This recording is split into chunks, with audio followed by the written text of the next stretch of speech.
జగన్ లండన్‌కి వెళ్ళడానికి ఆలస్యం ఎందుకయ్యింది? మధ్యలో ఆమ్‌స్టర్‌డామ్ ఎందుకెళ్ళాడు? చుట్టూ ఎందుకు తిరిగాడు? ఇది నిన్న నేలవేపాలెం విజయ్ కుమార్ గారు మెన్షన్ చేశారు కదా! తెలుగుదేశం పార్టీ వాళ్ళు అనుమానం వ్యక్తం చేశారు కదా!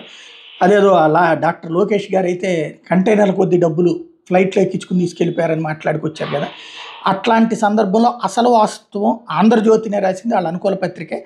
ముఖ్యమంత్రి జగన్ తన కుటుంబ సభ్యులతో కలిసి బయలుదేరిన ప్రత్యేక విమానం 4 గంటల ఆలస్యంగా లండన్ విమానాశ్రయం దిగింది.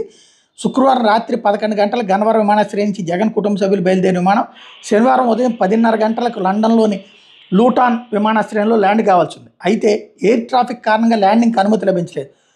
దీంతో 47 నిమిషాలు విమానం గాల్లో చక్కర్లు కొట్టి తర్వాత నెదర్లాండ్స్లోని ఆమ్‌స్టర్‌డామ్‌లో దిగింది. మధ్యాహ్నం 1:30 గంటల వరకు జగన్ కుటుంబ సభ్యులు అక్కడే ఉన్నారు. ఆ తర్వాత ల్యాండింగ్కి అనుమతి రావడంతో మళ్ళీ లండన్ బయలుదేరారు. మధ్యాహ్నం 2:30 గంటలకి లూటాన్ విమానాశ్రయంలో విమానం ల్యాండ్ అయింది. జగన్ కుటుంబం లండన్కి వెళ్లేందుకు కొలంబో నుంచి గురువారం విస్టా జెట్ కంపెనీకి చెందినటువంటి బొంబార్డియర్ 7500 విమానాన్ని గన్నవరం విమానాశ్రయానికి రప్పించిన సంగతి తెలిసిందే. ఈ నెల 31వ తేదీన జగన్ తిరిగి తాడేపల్లికి రాబోతున్నారు. అంటే అక్కడ కారణం ఫ్లైట్ అక్కడ దిగడానికి ప్లేస్ లేకపోవడం, రద్దీ వల్ల.